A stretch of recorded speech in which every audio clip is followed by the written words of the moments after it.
भारत सरकार ने फौज में भर्ती के लिए नई स्कीम का ऐलान किया है, जिसमें नौजवानों को 4 सालों के लिए फौज में भर्ती किया जाएगा। फिर इनकी सलाहियतों की बुनियाद पर इन्हें मुस्तकिल नौकरी दी जाएगी या फिर इन्हें हटा दिया जाएगा।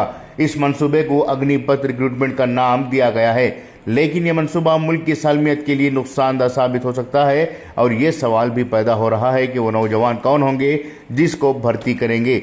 आरएसएस या बीजेपी के कारकुनान होंगे या फिर विश्व हिंदू परिषद या बजरंग दल के कारकुनान इसमें शामिल होंगे, क्योंकि इस वक्त मुल्क में बजरंग दल और संघ परिवार की दीगर तंजीमों के कारकुनान पहले से ही हथियारों के साथ खेलने के आदी हो चुके हैं। और अगर अग्निपथ मंसूबे के तहत नौजवानों को 4 साल के लिए रिक्रूट करके फिर इन्हें रुख्सत कर दिया जाए तो आगे चलकर ये नौजवान हथियार लेकर घूमने लगेंगे। 4 साल की तरबियत के दौरान जो नौजवानों को बंदूक चलाना सिखाकर इन्हें बाद में रुख्सत किया जाता है तो शिद्दत पसंद तंजीमें इनका गलत इस्तेमाल कर सकती हैं। अगर वाकई में मोदी हुकूमत जवानों को रोज़गार देना चाह रही है और मुल्क के अफवाज में भर्ती करना चाह रही है तो इन्हें 35 साल की उम्र तक फौज में ही रखना होगा, क्योंकि उस वक्त तक इन नौजवानों में समझदारी और जिम्मेदारी दोनों आ सकती है। सरसरी तौर पर नज़र डाली जाए तो हुकूमत की नीयत साफ नज़र नहीं है, बल्कि इसकी नीयत में खोट नज़र आ रही है और इसका मकसद रोज़गार फराहम करना नहीं है, बल्कि नौजवानों को भटकाने की कोशिश की जा रही है। अगर रोज़गार देना ही है तो 20 साल की नौकरी दी जा सकती है, लेकिन ऐसा नहीं किया जा रहा है। इस वक्त मोदी हुकूमत हिंदुस्तानी अफवाज के वक़ार, रिवायत और डिसिप्लिन के साथ भी खिलवाड़ कर रही है। फौजियों में रेगुलर भर्ती रोककर 4 साल के ठेके पर फौज में भर्ती की सिक्योरिटी के लिए अच्छा पैगाम नहीं है। 4 साल की मुलाजिमत के बाद भर्ती हुए नौजवानों का मुस्तकबिल क्या होगा, इसका जवाब भी हुकूमत के पास नहीं है।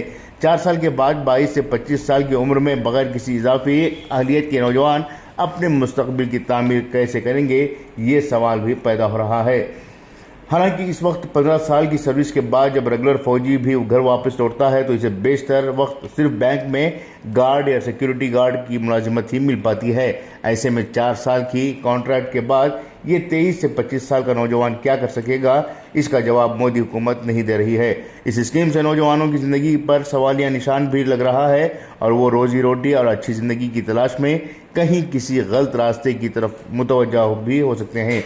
वाज़ेह हो कि इस वक्त मुल्क की मुख्तलिफ मकामात पर संघ परिवार अपने कारकुनों को हथियारों की ट्रेनिंग भी दे रही है और इसे मुल्क की सालमियत के लिए की जाने वाली तैयारी का नाम दे रही है।